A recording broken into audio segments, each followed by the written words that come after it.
अस्सलाम वालेकुम, जय भीम। सबसे पहले तो मैं क्षमा चाहती हूँ कि हमें आने में थोड़ी देर हो गई। जो हमारा कार्यक्रम था वो जल्दी का था, लेकिन कहीं पर दूसरे कार्यक्रम में ज़्यादा टाइम लग गया, तो आप सबसे क्षमा चाहते हैं। और आप लोग जानते हैं चुनाव का वक्त आ गया है और 19 अप्रैल को चुनाव है। साइकिल का हमारा निशान है। मैं हमारे राष्ट्रीय अध्यक्ष माननीय अखिलेश यादव जी ने मुझे यहाँ प्रत्याशी बना के भेजा है आप सबके बीच में, तो मैं वोट की अपील करने आपसे आई हूँ। और बस यही कहना चाहती हूँ कि ये चुनाव बहुत ज़रूरी है हमारे सबके लिए, खासकर जो दबे कुचले लोग हैं, हमारे लिए ज़रूरी है, क्योंकि ये 5 साल बाद मौका आया है। और अगर इस बार जो इनका नारा है 400 पार, अगर वो इन्होंने सच करके दिखाया तो उससे सबसे बड़ा नुकसान आपके समाज को और हमें होने वाला है। क्योंकि जो हमारा संविधान है, डॉक्टर अम्बेडकर ने जो हमें संविधान दिया था, जिससे आज हम यहाँ पर हमें कई अधिकार मिलते हैं, वो हमारी सुरक्षा कवच की तरह हमारे ऊपर है।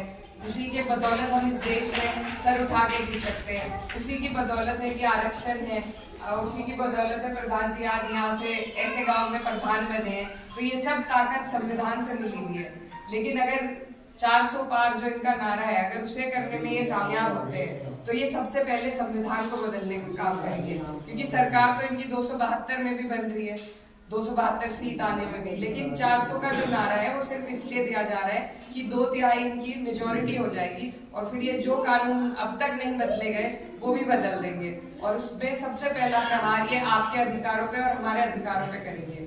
तो ये बहुत ही गहन करने का विषय है और आप लोग सब समझदार बुद्धिजीवी लोग हैं, तो आप लोग सोचे, इस बात को समझे। और ऐसी पार्टी जो आपके अधिकार छीनना चाहती है, जो सारी चीजें प्राइवेट में डाल रही है, तो सरकारी जितनी भी हमारी एजेंसियां थी सब प्राइवेट, रेलवे प्राइवेट में कर दिया, ताकि आप लोगों को जो आपका रिजर्वेशन है वो ना मिल पाए।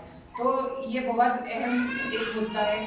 और जैसा बता रहे थे बसंत भैया भी कि यहाँ पर हमारी लड़ाई भाजपा से है और कोई पार्टी का ना प्रत्याशी अब तक बीच में आया है, ना पार्टी ही एक्टिव है।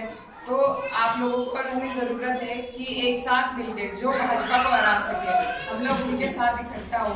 हमारी पार्टी समाजवादी पार्टी सभी पिछड़ों को इकट्ठा लेकर चलने की प्रयास कर रही है। पिछड़ा, दलित और अल्पसंख्यक का हमारा नारा है पीडीए का, तो उसी के तहत उन्होंने अभी एमएलसी के चुनाव में भी सीटों का वितरण किया है।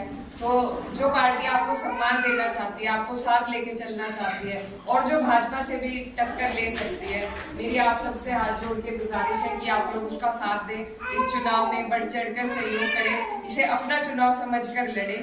और मैं आपसे वादा करती हूँ कि जितना सम्मान आज आप मुझे दे रहे हैं, ये विश्वास मैं कभी टूटने नहीं दूंगी और आपकी हर दिक्कत परेशानी में आपके बीच इसी तरह आज की तरह ही शामिल होने का काम करूंगी।